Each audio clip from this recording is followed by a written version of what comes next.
I recently watched a movie in which they said that almost every single person makes a plan for what they'll do after they succeed, how they'll celebrate, what they'll do with the money that they make. But very, very few people decide what they're going to do in case they fail. How will they handle that failure? And this lack of preparedness to handle failure is causing a lot of problems in our society and the world around us. And today, through this video, I'm going to share with you a few of the things that I learned every single time I failed and how you could incorporate them in your life as well. Have you ever seen a storm? Do you know what happens in a storm?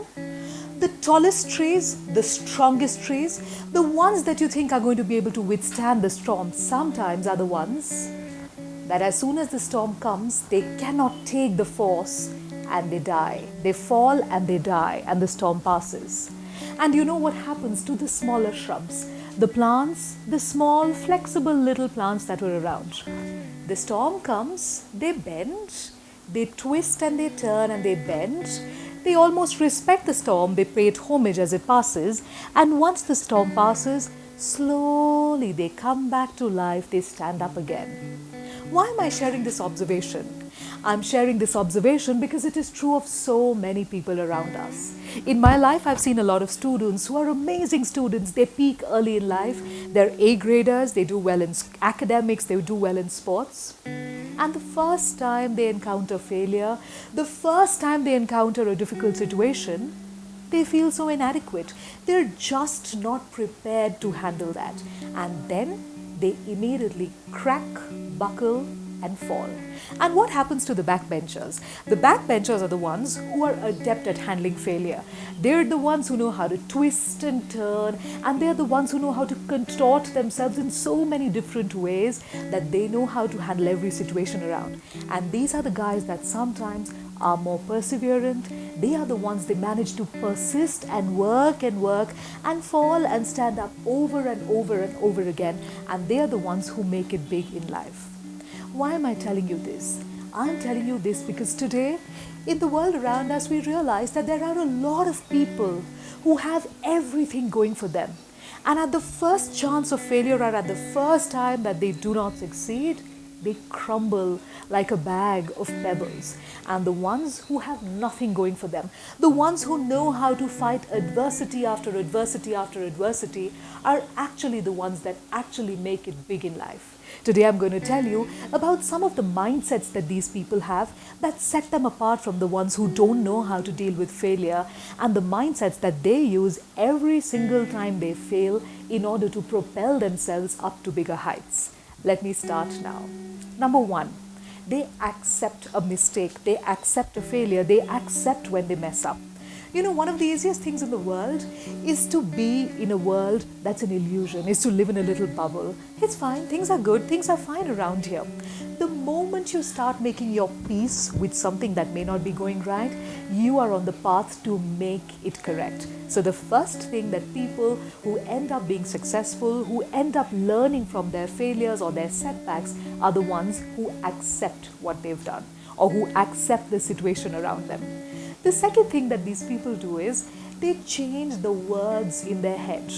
You know, I noticed that the moment we make a mistake because of how we're conditioned when we're children, when we're in school, the moment we make a little mistake, we start labeling ourselves failures. I'm a failure. You did not pass grade 4, you failed. Your teacher says, oh, you're a failure. Immediately, these words stick. And the next time you make a mistake, these words come back. You didn't pass grade 4. So, does that mean you're a failure? You could be damn good in sports. You could be damn good at theatre. You're not a failure at all. Studies may not be your thing. Academics may not be your thing. Mathematics may not be your thing. But that does not make you a failure. Not succeeding in one thing does not equal that the rest of your life is completely worthless. You are not a failure. Okay? So the second thing that we have to remember is change the words in your head. You're not a failure. You might just be somebody who isn't good at something particular, or you may be somebody who made a mistake in a particular thing, or you may be somebody who might have failed an exam, but you're going to succeed in something else in your life. Failing in one thing doesn't mean you're a failure. That label is downright wrong, and it's high time that we started changing the labels that we have for ourselves in our own minds. The third thing you have to be really, really careful about is something that I also spoke about in my last video. Change the questions you ask yourself. Questions are really powerful. The moment we start asking ourselves the right questions, we're triggering our brain to give us answers that are going to help us in the future. When people fail, sometimes the questions in their head are, why did this happen to me? Why does this always happen to me? Why am I good for nothing? However, if you immediately snap out of that and you change the questions that you ask yourself, you're going to change your future. Instead of asking, why did this happen to me? You could ask yourself, what can I learn from this? Instead of asking yourself, why does this always happen to me? Why is it always me? Ask yourself, I must have made some mistake somewhere. What could that mistake possibly be? Knowing where you're going wrong is a great way to start working towards making things right. So the next thing that we must constructively do is ask ourselves the right questions that are going to set us thinking proactively so that we don't make the same mistake again. After this, we also have to understand the difference between the word failure and the word setback. What is failure? Failure is when nothing's moving right. I want to be a successful person. I started a business, it failed, therefore I'm a failure. That's not correct at all. If I want to be a successful person, I made a mistake, I started a business, the business did not work, I'm not a failure. One project failed. I can immediately divert my attention and my energies and do something else. And if that one succeeds, well, I'm not a failure anymore. So, one part of what you do does not determine whether you're successful or you're a failure. A failure is a much bigger term. If you failed in everything, always and forever, then you're a failure. However, one small thing or two small projects or three small projects are just setbacks. It's almost like this. Suppose you want to be a doctor. You failed your second exam. Does that mean you're a failure? Does that mean you'll never be a doctor? Does that mean you'll never be able to serve people? Absolutely not. You could still be a doctor, you could still take the exam again, and you could still pass, and you could still be really, really successful. So let's try and understand this distinguishing or the differentiating factor between failures and setbacks. Failures are permanent. The moment you label yourself as a failure, you are doing yourself disservice. However, if you start saying that's a little setback, you're immediately programming yourself to not make that same mistake again. The next thing we must remember if we want to succeed and if we want to jump out of failure is this. Whenever we fail, one of the most important things that we go through is this. What will people think? What will society think? What will my neighbors think? What will my neighbors, cousins, friends think? What happens is we're putting too much pressure on ourselves, thinking that everyone's going to think about us. In reality, however, trust me, people think very little about other people. They focus their attention on them. And the people who do think too much about you, well, they're probably just gossip mongers and they're not the kind of people you want to impress anyway. A lot of times when I think about what people are going to think about me in case I fail, I remind myself of something that my mother told me when I failed for the first time in grade 8 in physics. She told me this, Mansi, there are two kinds of people in the world. The first type, the ones who matter, they don't mind. And the second type, the ones who mind, they don't matter. I repeat that. Those who mind don't matter. And those who matter don't mind. The people who are truly yours, your parents, your family, your closest friends, they won't matter if you failed in something small or something big. They are the ones who are going to be rock solid by your side. And the ones who mind, well, they were never yours to start with. They were never your friends if they let go of you and they started talking behind your back the first time you failed. So maybe this is a great way also to test the relationships you have with people around you. The ones who matter will never mind. And the ones who mind just don't matter. Life is too short to spend it thinking about what other people think about us. The next thing that I also understand about failure is this. We don't share enough. In case I feel like I'm doing something wrong, I'm making a mistake somewhere, or I'm failing at something, one of the most difficult yet most important things is to be able to open up and to be able to talk about it with somebody around. This is really important because very often we don't share enough, we don't listen enough. Everyone has a different perspective, and sometimes when you share your stories, you share your emotions, it helps to make you feel unburdened, but more than that, it also gives you somebody else's perspective on the same topic, therefore making you more open to the different ideas and the different ways that you can do things, and therefore also setting you up for success the next time. A few more things that I want to tell you, and the next point I want to tell you is this. There's a 24-hour rule that I learned from somebody. You know, some of the most successful people I know are sometimes some of the most dissatisfied people. That's because every time they achieve a goal, they start thinking about the next goal. I once spoke to a very successful sports person, and she told me, you know, Mansi, every time I achieve something, I give myself 24 hours to feel happy about it. And after that, I start thinking about the next goal. I was really happy because that is what made her achieve what she did. However, why can't we apply the same principle to failure? Why do we gloat on failure, and why do we stick and think about failure for a much longer time than we think about success? Every time I did something good at school, I would do something good, get a trophy, get a certificate, have a teacher say good things about me, do well in an exam. I would come, I would tell mom about it, we'd probably be happy that day and I'd forget about it. However, every single time I failed an exam, I did something bad, I messed up, I lost a game, I lost a sport, I would beat myself up over it for days and days and days. And then I realized this. Failure should have the same rule as success. If you don't harp about and gloat about your success for more than 24 hours, let's do the same with failure. If you fail at something, or if you think you failed at something, if you've experienced a setback, give yourself exactly 24 hours to make peace with whatever emotions you feel around it, and after that start planning constructively so as to take action.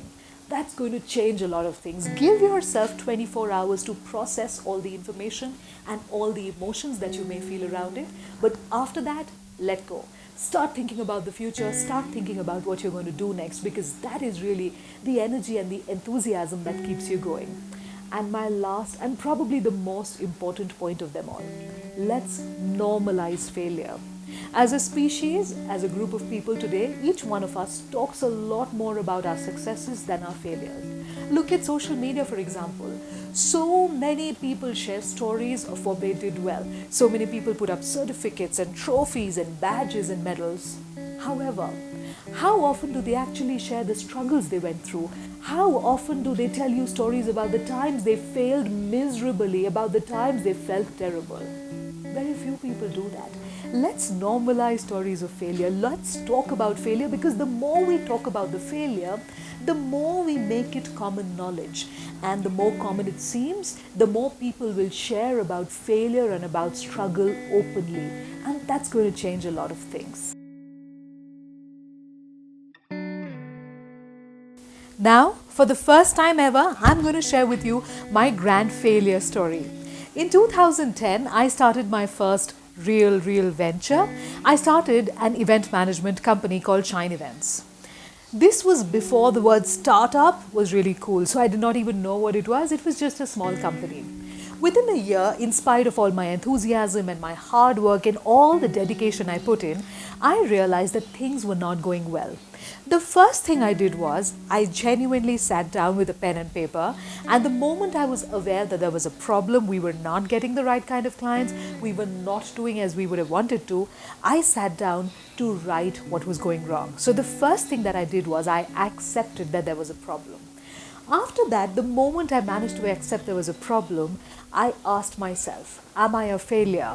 I changed the wording immediately, and rather than saying I'm a failure and I'm not going to succeed in anything in my life, I said, I started a company, it didn't do well, I will have to shut it down, it was a setback in my life, I'm going to change from here on. So what I did was I immediately started thinking constructively rather than spending too much time to beat myself up over what could have been a failure in my life. The third thing, I asked myself all the right questions. I remember I asked myself, why did this not work out for me? why am I not the right person to run an event management company? The answers were really simple. After a lot of thought, I realized that I'm a very organized person. I'm very meticulous with planning. However, I don't like working in a huge team. For me, to handle a team of more than 4 or 5 people becomes a problem. I'm the kind of person who works with a solid core group, who likes working with just 1 or 2 people around, and that's where I find myself thriving. Therefore, event management definitely wasn't for me, because there I would have to manage a much bigger group, get a lot of other people working together. So I also realized something very valuable about me, which I've used thereon in my career. The next thing that I did after this was, I also had a long conversation. I remember speaking to my mother about it. I remember telling her all the things I learned. I also spoke to my husband about it. His entire opinion on the matter gave me a fresh perspective. What he also told me was that apart from the fact that I didn't like working with a lot of people, it is highly possible that I was not very comfortable working on holidays. And as an event manager, I would have to do that all the time. So again, sharing with people gave me a lot of insights about how I thought as a person. After this, of course, the other things that I did was, I gave myself at that point more than 24 hours, because I didn't know about the rule, but I gave myself a bit of time to start thinking, to start planning, and to start working constructively after I had made peace with my emotions. I still remember the day when I went back to my small office. It was just a tiny little room. I went back to my office and I tried to clear it up. I remember I had a single tear, but I also told myself that I would never ever make a similar mistake again. I would never ever do something which required me to work around too many people, because that's not an atmosphere that I enjoyed. And thankfully, that realization led me to what my true passion is, and that is sharing my story, sharing my words, sharing my thoughts, and training and working with people who are in a different field than event management. After that, of course, I did something that I very proudly am doing today. I'm trying to normalize failure. I am sharing my story today here because I feel that everyone should understand that behind anyone who is moderately, remotely, or even a tiny bit successful, there are many, many stories of failure and struggle.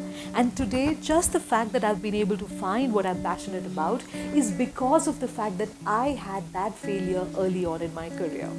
I hope this opens your mind and opens your thought up to the fact that what you think is a dead end and is the end of the road possibly is just another detour which is telling you to look for another path, like it happened in my life. To sum up, I'd just like to end with a few words that I just sketched down, a tiny little poem that I've written. The word failure is too heavy, like sleeping on a tear-stained pillow, like a longing for that place called home, like a grandparent's hug who is no more. Yes, the word failure is too heavy, and I want to feel light again. So from today, each dark, difficult, dreadful night will be a moment of reflection. Each stretch mark, a tiny medallion, and each setback, just another stepping stone. Have a great day, all of you, and I hope to see you soon in another video. Till then, keep being successful and keep doing what you love.